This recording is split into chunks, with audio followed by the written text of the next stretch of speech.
future. It holds many different things for every single one of us.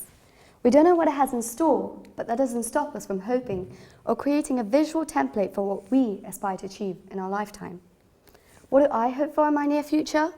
Well, firstly, to master a sense of focus and be able to work hard enough to get the best A-level grades possible, because I'm sure we've all battled with procrastination before. Then, going on to one of the top universities for my chosen course wouldn't be too bad either. Preceding that, a career. Now that would be great, but that's just what I hope for. The next person may not have the same vision. In fact, they may want to travel the world, explore new things, make memories. Not that we all don't want to travel the world and make memories, but priorities differ. But the point I want to make is, though we all have hopes and desires for various things, our main focus and energy should go into being a good human. Because I honestly believe this is the foundation to achieving whatever we want in the best and most satisfying way possible.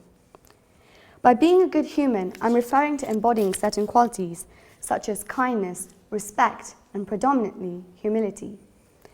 You know, given the situations that have occurred recently, such as the bombings in Syria, Turkey, Bangkok, Paris, and many, many more places, we are exposed to hatred, violence, and the blatant disregard to other people's lives. Hence, embracing humility and not only thinking about us as individuals, but those surrounding us, will be the first step to healing the world. I believe that we all have the unlimited capacity and utmost potential to be the best version of ourselves. So what is so wrong in just being good-hearted? Why not be simply kind? And it doesn't have to be a big thing. In fact, small gestures have a bigger impact than we give them credit for. For example, simply smiling at a new face, or not retaliating to confrontation. I know we all want to follow our impulses, but sometimes ignoring them is a better option. Or even simply extending a helping hand when required. These little actions may seem insignificant, but they are all steps leading up to being an overall good individual. The satisfaction of knowing that you've done a good deed or helped someone is genuinely unexplainable. Saying that, I'm going to attempt to explain it from a personal experience of mine. I was privileged enough to take part in a project called World Challenge, where I went on a 2-week expedition to Morocco. My trip began with my team and I traveling to a small town called Natarajan, where we helped out at a local school for poor children. We worked in the scorching heat and ended the days with sores and aches. But I can genuinely tell you that it was all completely worth it. Why?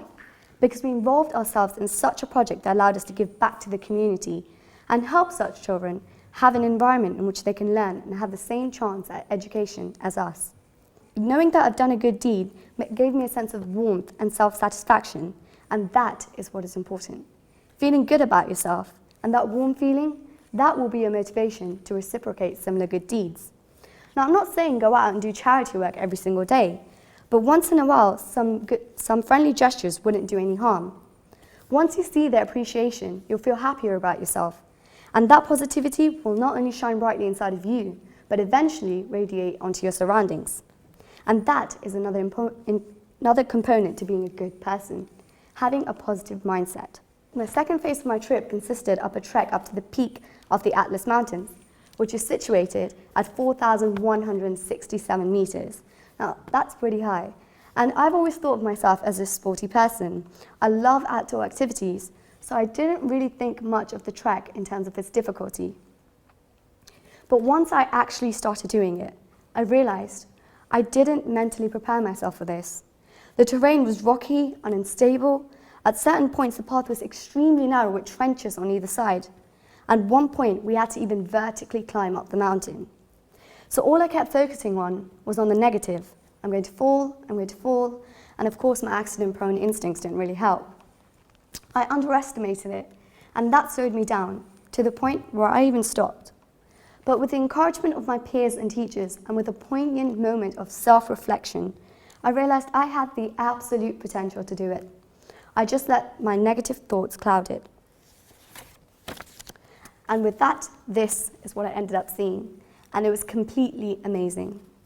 So what I'm trying to say is, being a good human doesn't come down to you just helping others, but also to have that ability to self-reflect and change into thinking with a more positive outlook in order to better yourself.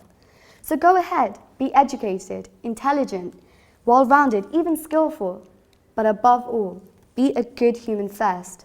Be respectful, be humble, be kind. We are the future, and as young people, we should have a burning fire and drive to achieve things that will not only elevate oneself, but benefit society as a whole. Fortunately, we have so many achievers from our past and present that act as a guiding force for us, such as Mahatma Gandhi, who famously stated that an eye for an eye makes the whole world blind. So close your eyes and reflect upon how you can be a good individual, because a good group of individuals makes a good society, and a good society sees to a bright and prosperous future for everyone. Thank you.